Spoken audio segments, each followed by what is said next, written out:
Something else that I've learned personally, there's a lot of things, and if I talk, I'm not talking, I don't want to talk to you like I know everything, or this is what you should do, or anything like that. But I'd like to share a little about what I've seen, what I've come to understand personally through this and that method. Sometimes it's method. Most of the time it's seeking. Or a lot of times I've learned things just by asking the Spirit to show me. And intimacy with Spirit is something that I had to cultivate. It was very difficult in the beginning. Spirit is really not connected with your emotions that much. I mean, it can be as you develop a relationship with it. There's some emotions that kind of, I've discovered there's some emotions that kind of go along with that. But the most important element in spiritual walking for me, and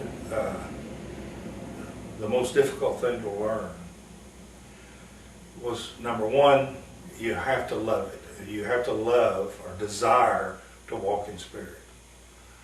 And to do so, it's almost like, for me, it was almost like I had to give up things. There's things that I loved that was incongruent with walking in the Spirit. Our life in this world, what we want out of life in this world, all the stuff that we're gathering around us.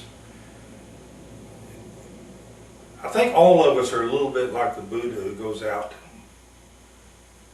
and leaves everything behind for the purpose of going inward and discovering this life that's already in us. It's eternal.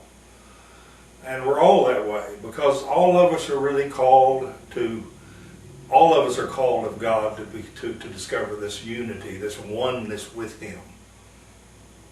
And God dwells in me, I dwell in God. That is an absolute truth. God isn't far off. I'm not going someday to be close to God. I'm not going to a someday heaven. Heaven is not far off. Heaven exists because you live there, and you live there in Spirit. And you go there, you live there because you're willing to forsake temporal things if you have to get there. You're willing to forsake everything if you have to forsake everything to get there. You have to love Spirit more than anything else. You have to love Spirit.